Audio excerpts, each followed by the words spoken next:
तो शुरुआत होती है सबसे पहले लोहे की चादर पे मार्क लगाने से। मार्क से मेरा मतलब है निशान लगाने से। अब ये जो भाई हैं इस पे निशान लगाते हैं इस हिसाब से कि जिस हिसाब से हमें अपनी मशीन तैयार करनी है।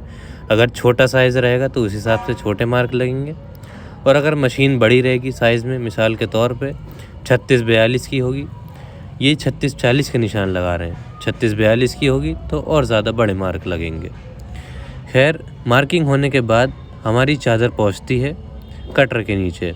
अब यहाँ 2 वर्कर मिलके इसको बिल्कुल ठीक जो निशान लगे हैं उसके साइज़ में काट लेते हैं, और अगर ये थोड़ी सी भी गलत कट गई तो पूरा फ्रेम ख़राब हो सकता है। मशीन मतलब एक तरीके से चादर ही ख़राब हो सकती है। तो प्रोफेशनल तरीके से उसे काटने के बाद दूसरी तरफ पावर प्रेस के ज़रिए एंगल काटी जाती हैं। ये पावर प्रेस इतनी ख़तरनाक होती है कि अगर किसी का हाथ उसमें आ जाए तो उसे ऐसे काट दे जैसे गाजर और मूली। तो अब छोटी बड़ी सभी साइज़ की एंगल काटने के बाद एक तरफ तैयार होता है रूटर। रूटर ये वही पार्ट होता है जो धान को उसके गेहूं से अलग करने में मदद करता है। इसमें छोटे छोटे ब्लेड लगे होते हैं जो फ्रेम के अंदर घूमता है, और ये जो पार्ट आप देख रहे हैं ये मशीन का हेड बोला जाता है कि एक तरीके से घूम के फ्रेम के सामने आ जाता है ताकि जब इसमें धान डाला जाए तो हाथ की हिफाजत रहे। ये पूरा फ्रेम तैयार होकर कुछ इस तरीके से दिखाई पड़ता है।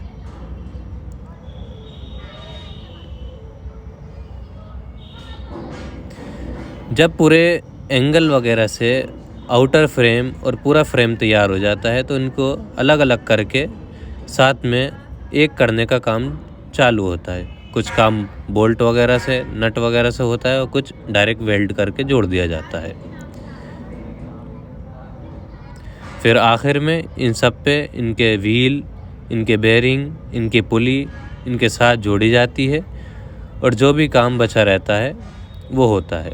और सबसे आखिर में इनके साथ इन्हें रोकने के लिए एक तरीके से इनके पैर लगाए जाते हैं।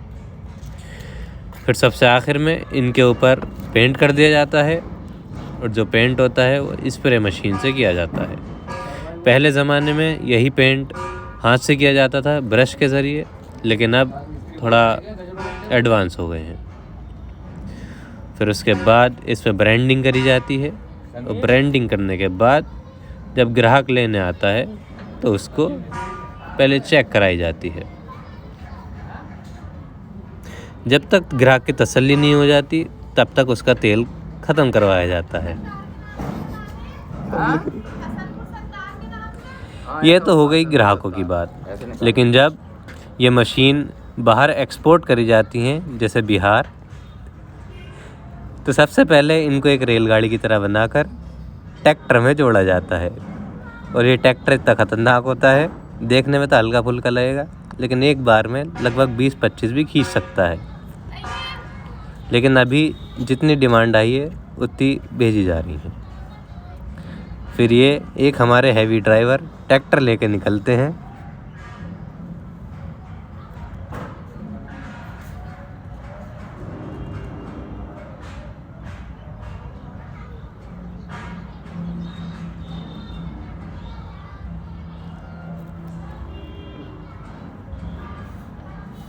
मीलों दूर सफ़र करने के बाद हमारा ट्रैक्टर ड्राइवर मशीनों को लेकर पहुंचता है उसकी मंजिल पर, जहां उसे लोड किया जाएगा और उसकी मंजिल के लिए रवाना कर दिया जाएगा। अब यहां पर खड़े होने के बाद पहले इसका एक एक पुर्जा अलग किया जाएगा,